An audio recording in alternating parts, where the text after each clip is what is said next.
26절부터 해서 37절까지입니다. 26절부터 37절까지 2장 한 목소리로 읽겠습니다. 신명기 2장 26절부터 37절까지입니다. 읽습니다. 내가 그대못 광야에서 헤스본 왕 시온에게 사자를 보내어 평화의 말로 이르기를 나를 내 땅으로 통과하게 하라. 내가 큰 길로만 행하고 좌로나 우로나 치우치지 아니하리라. 너는 돈을 받고 양식을 팔아 내가 먹게 하고 돈을 받고 물을 주어 내가 마시게 하라. 나는 걸어서 지날 뿐인즉 세일에 거주하는 에서 자손과 아르에 거주하는 모압 자손이 내게 행한 것 같이 하라. 그리하면 내가 요단을 건너서 우리 하나님 여호와께서 우리에게 주시는 땅에 이르리라 하였으나 헤스본 왕 시온이 우리가 통과하기를 허락지 아니하였으니 이는 내 하나님 여호와께서 그를 내 손에 넘기시려고 그의 성품을 완강하게 하셨고 그의 마음을 완고하게 하셨음이 오늘과 같으니라.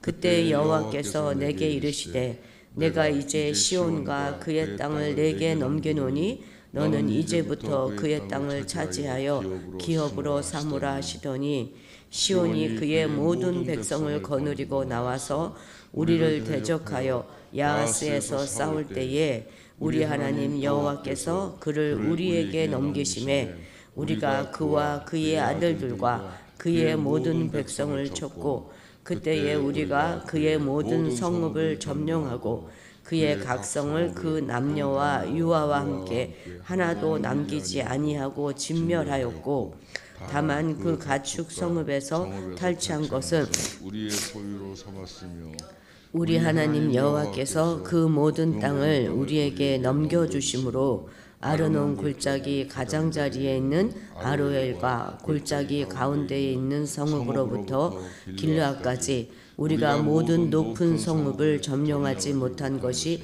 하나도 없었으나 오직 암몬 족속의 땅 야복 강가와 산지에 있는 성읍들과 우리 하나님 여호와께서 우리가 가기를 금하신 모든 것은 내가 가까이 하지 못하였느니라. 아멘.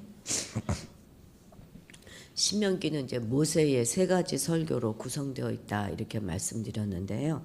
첫 번째 설교가 이제 4장이라고 했잖아요. 근데 이 4장까지는 여기선 주로 이제 과거에 초점을 맞추고 출애굽 1세대들의 역사를 돌아보고 있습니다. 첫 번째 설교의 제목을 붙여봐라 하면 뒤를 돌아봐라 뭐 이 정도가 되겠죠. 왜냐면 너희 조상 세대가 이렇게 했다 하는 과거의 이야기를 주로 다룹니다. 그리고 두 번째 설교가 이제 가운데 부분인데 좀 길지요. 29장까지 계속되는 이 부분에서는 현재 있는 이 현재 세대, 출애굽 2세대에게 주는 교훈입니다. 현재 세대에게 어떻게 율법대로 살아가야 되는가 설명하면서 이 땅에 얽매이는 삶이 아니라 위를 보며 살아라 하고 가르칩니다. 그리고 이제 마지막 세 번째 단락 29장이 30장부터 거기에는 미래에 초점을 두고 교훈하고 있습니다. 그래서 앞을 내다봐라 이런 말씀을 전하면서 자신의 죽음까지도 예비하고 있는 그런 부분이 이제 마지막 부분입니다. 그래서 이 신명기 설교를 요약해 보면 세 편을 설교가 과거, 현재, 미래를 거기에 초점을 두고 그것을 반영하고 있다 이렇게 기억하시면 되겠습니다. 이제 오늘 본문의 부분을 이제 민수기하고 좀 비교해 보면 민수기는 이스라엘이 에돔 지역을 통과하는 이야기 그리고 이 요단 동편을 점령하는 이런 이야기에서 아론의 죽음을 아주 비중 있게 다루고 있습니다만 신명기에는 그런 이야기는 아예 나오지 않고 있습니다. 민수기에서는 출애굽한 세대를 반역한 자들 이렇게 통칭하여 표현하고 있는데요. 모세와 아론이 아무리 훌륭한 지도자라 할지라도 자꾸 하울링이 나는 것 같거든요. 하울링이 자꾸 난다고요. 모세와 아론이 아무리 훌륭한 지도자라 할지라도 그들 역시도 출애굽 1세대에 속한 자들이다 하는 것을 명시하고 있는 거죠. 그래서 그들도 죽어야 하는 것이 당연한 것입니다. 자, 이스라엘은 지금 암몬과 모압과 암몬 땅을 지나서 아모리 사람이 거주하는 지역으로 나아가고 있습니다. 우리 지도를 잠깐 먼저 보고 시작하겠는데요. 여기 그 요단 동편에 있는 작아서 잘 안 보이실라나요? 요단 동편에 있는 그 이방 민족들을 좀 순서대로 알아두면 좋죠. 맨 아래 있는 이쪽 아래 있는 쪽이 에돔이고, 그다음에 모압, 암몬, 아모리 족속 이렇게 되죠. 지금 모압 땅을 지나서 암몬을 지나 올라가고 있는데 이 사해와 암몬 사이에 거기 이제 아모리 족속이 끼어 있는 거예요. 아모리 족속 시온왕. 그래서 나중에 보면 헤스본에서 싸웠다 이런 헤스본 왕이라고 표현하기도 하죠. 헤스본이 수도라 그렇죠. 그리고 이제 여기 야하스에서 싸웠다 하는 것도 이제 뒤에 우리 보면 나옵니다. 여기 사이에 있는 곳, 여기를 지금 점령하고 싸우고 있는 것이죠. 그리고 이제 그래서 이제 더 저 길르앗까지 나중에 나가죠. 그래서 요단강을 건너서 여리고로 가는 거니까 그렇게 기억하시면 되겠습니다. 그러니까 지금 암몬하고 이 요단강 그 사이에 끼어 있는 이쪽에 있는 그 헤스본 왕을 지금 공격하고 있는 것이죠.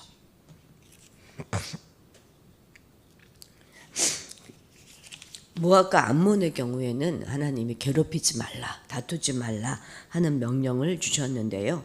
이 아모리 사람 헤스본 왕을 만났을 경우에는 전혀 달랐습니다.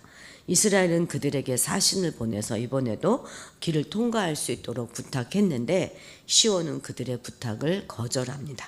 26절, 27절 읽겠습니다. 내가 그대못 광야에서 헤스본 왕 시온에게 사자를 보내어 평화의 말로 이르기를 나를 내 땅으로 통과하게 하라. 내가 큰 길로만 행하고 좌로나 우로나 치우치지 아니하리라. 아멘.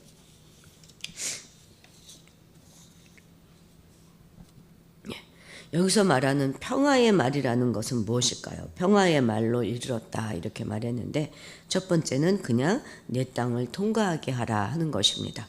이스라엘은 큰 길로만 가겠다 이렇게 약속을 했죠.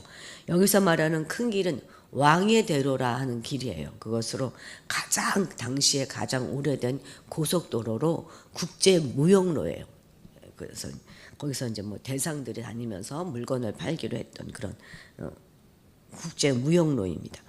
평화의 말로 이해되는 또 다른 한 가지는 무엇이냐면 28절에 있는 대로 너는 돈을 받고 양식을 팔아 내가 먹게 하고 또 돈을 받고 물을 주어 내가 마시게 하라 하는 그것입니다. 사실 이 동편 땅은 그냥 통과하게만 되어 있는 땅입니다. 그래서 아무런 손해도 끼치지 않고 대가를 지불하고 안전하게 지나가게만 해달라 이렇게 요청했던 것이죠. 전쟁의 의사가 없다는 것을 분명히 밝혔습니다.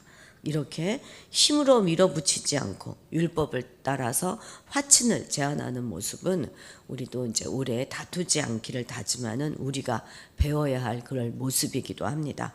어떤 경우에도 명분만으로 수단과 방법을 정당화할 수 없습니다. 동의나 합의 없이 그저 하나님의 뜻이라는 또 하나님의 인도하심이라는 주장으로 타인과 공동체에게 무리하게 강요해서는 절대 안 되는 것이죠. 의도가 정당하다면 과정도 절차도 모두 다 정당해야 합니다. 과정과 절차는 상대방에 대한 예의인 것입니다. 인내하지 않고 대가를 지불하지 않으려고 하면서 좋은 마음이야, 내가 좋은 마음으로 그랬어, 좋은 뜻이었어, 이것만 강조하면 그것은 믿을 수가 없는 것이죠. 우리는 언제나 마음의 의도뿐만 아니라 절차와 과정도 모든 것이 다 정당하게 모든 일을 감당해야 하는 것입니다. 또 필요하면 그것에 대한 정당한 대가 역시도 지불해야 합니다. 믿는 자들이 교회 안에서 이렇게 함께 생활하다 보면 묻어가는 것이 자연스러울 때가 많습니다. 그래서 자신은 대가를 지불하지 않고 그냥 가는 것이 당연한 것처럼 여기는 사람들이 많아요. 그래서 교회 다니는 사람들이 공짜를 좋아하잖아요. 왜? 다른 사람들이 다 내고 자기는 가만히 있고. 그런데 반드시 내가 해야 될 대가는 언제든지 다 지불해야 공동체가 건강한 것입니다. 30절 읽겠습니다. 헤스본 왕 시온이 우리가 통과하기를 허락지 아니하였으니 이는 내 하나님 여호와께서 그를 내 손에 넘기시려고 그의 성품을 완강하게 하셨고 그의 마음을 완고하게 하셨음이 오늘날과 같으니라. 아멘. 하나님이 이제 헤손 왕 시온의 성품과 마음을 완강하게 하셨다는 이 표현은 오해할 만한 표현임이 분명합니다. 이것은 출애굽할 당시에 바로의 마음을 완악하게 하셨다 하는 거하고 이제 비슷한 일맥상통한 그런 표현이죠. 시온은 이스라엘에게 뭐 잘하려고 했는데 하나님께서 그 마음을 막으신 것처럼 그렇게 해석될 수도 있기 때문이죠. 그런데 그것은 정말 오해입니다. 하나님은 그러실 리도 없고 또 그러신 적도 없으십니다. 이것은 더는 시온에게 기회를 주지 않겠다 하는 의미인 것이죠. 시온을 완악한 고집 속에 있도록 그냥 내버려 두셨다는 뜻도 됩니다. 동시에 시온의 패망이 하나님의 역사 경륜 속에 있음을 보여주는 그런 표현이기도 합니다. 이를 통해서 가나안 전쟁을 앞둔 이스라엘이 하나님을 경외와 신뢰의 대상으로 삼게 하고 동시에 이제 동편 지역에 있는 다른 나라들에게 전쟁 소식이 들려져서 가나안 족속에게 이스라엘이 두려움과 근심의 대상이 되게 하시려는 뜻도 있습니다. 그래서 실제 라합은 이 소식을 듣고 여리고 백성들이 마음이 녹았다 이렇게 이야기하기도 했지요. 자, 33절, 34절도 읽어보겠습니다. 우리 하나님 여호와께서 그를 우리에게 넘기심에 우리가 그와 그의 아들들과 그의 모든 백성을 쳤고 그때에 우리가 그의 모든 성읍을 점령하고 그의 각 성읍을 그 남녀와 유아와 함께 하나도 남기지 아니하고 진멸하였고. 아멘. 시온은 길을 열어달라고 하는 이스라엘의 정중한 요청을 단호히 거절하였습니다. 아무런 피해가 없을 것이다 이렇게 약속했음에도 불구하고 이스라엘의 앞길을 막았을 뿐만 아니라 32절에 보면 아하스에서 아까 지도에 봤잖아요. 그 아하스에서 이스라엘을 공격하기까지 했습니다. 그러나 그 완악한 전쟁은 결국 자신은 물론 백성과 모든 성읍에게 혹독한 심판을 초래하고 말았죠. 동시에 이스라엘은 약속에도 없었던 그 요단 동편에 비옥한 땅을 얻게 되었습니다. 훗날 두 지파 반이, 그러니까 루벤 지파, 갓 지파, 또 므낫세 반 지파, 요 지파들이 그 땅을 기업으로 받게 되었다 이렇게 받겠다고 요구하기에 이릅니다. 우리의 완고함으로 이룰 수 있는 것은 아무것도 없습니다. 내 완고함과 고집은요 하나님도 꼽지 않으시고 내버려 두십니다. 결국 내 완고함에 대한 그런 탓할 수 있는 대상은 오직 나밖에 없는 거예요. 하나님도 탓할 수 없어요.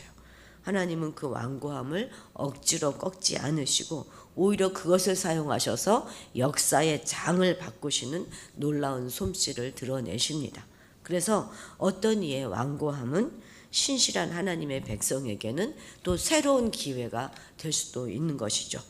그럼 우리의 그 완고한 것이 어떤 이의 역할을 할지 또는 새로운 기회를 얻게 되는 하나님의 백성의 역할을 하게 될지 그것은 우리의 선택입니다.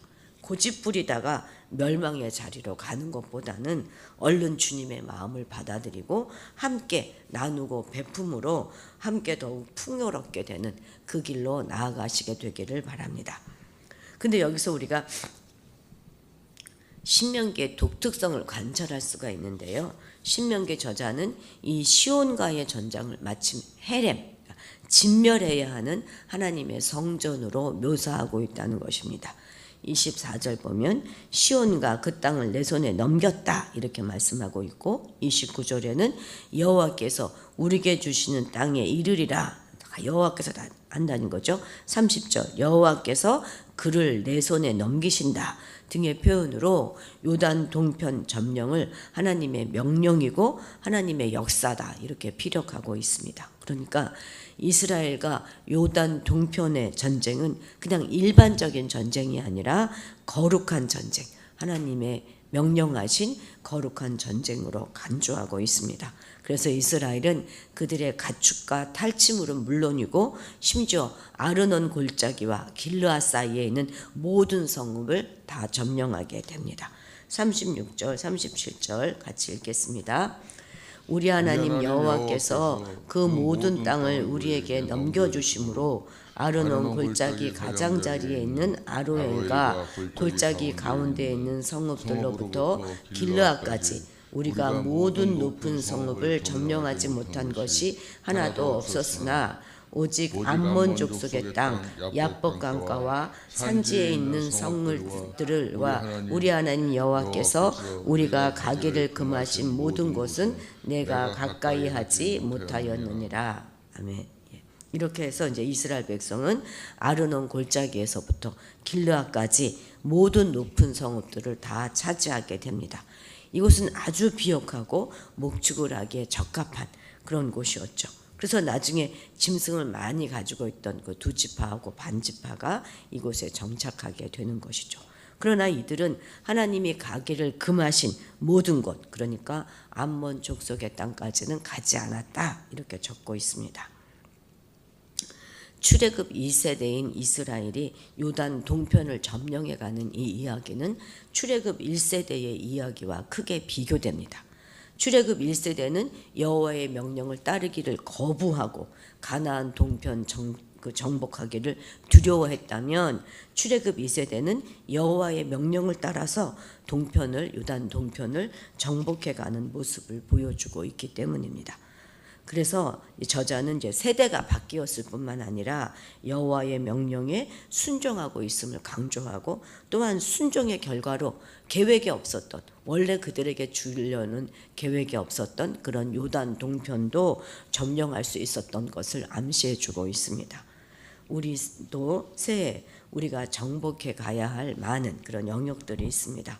그것들은 이미 하나님께서 우리에게 주시기로 결정하신 것들도 있겠죠. 그러니 우리가 그냥 제자리에 머물러 있는 것이 아니라 우리의 모든 삶의 영역 가운데 돌파가 일어나기를 우리가 기도해야 할 것입니다. 그럴 때 절대 우리는 머뭇거리고 주저할 것이 아니라 출애굽 2세대들처럼 순종하고 달려나가서 우리에게 주시고자 하시는 그 모든 영역에서 승리하고 결실을 맺게 되시기를 축원합니다. 우리가 머뭇거리면 그것은 누군가 다른 사람이 얻게 되는 것입니다.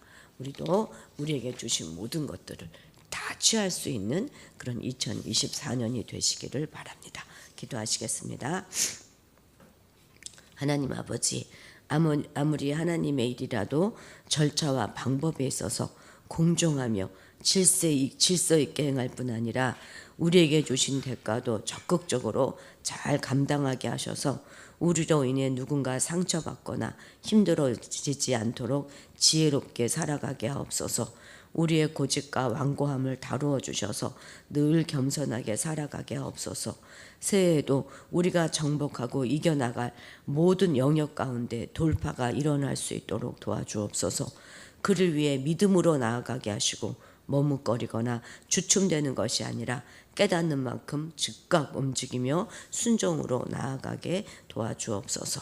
감사드리며 예수님의 이름으로 기도드렸습니다. 아멘. 오늘 주위의 이웃들과 친지들을 위해서 기도하는 날이죠. 우리 기억나시는 분들 이름 불러가며 기도하시고 수련회를 위해서 기도해 주십시오. 오고 가는 길의 안전을 위해서도, 아이들의 건강을 위해서 기도하시고, 교사들, 헌신하는 교사들을 위해서, 또 재정적인 것들이 다 채워질 수 있기 위해서도 기도해 주시기 바랍니다. 그리고 주일 예배를 위해서 기도해 주시고, 우리 주일학교 어린이들을 위해서도 기도해 주시기 바랍니다. 우리 주님의 이름을 크게 부르고 기도의 자리로 나아가도록 하겠습니다. 주여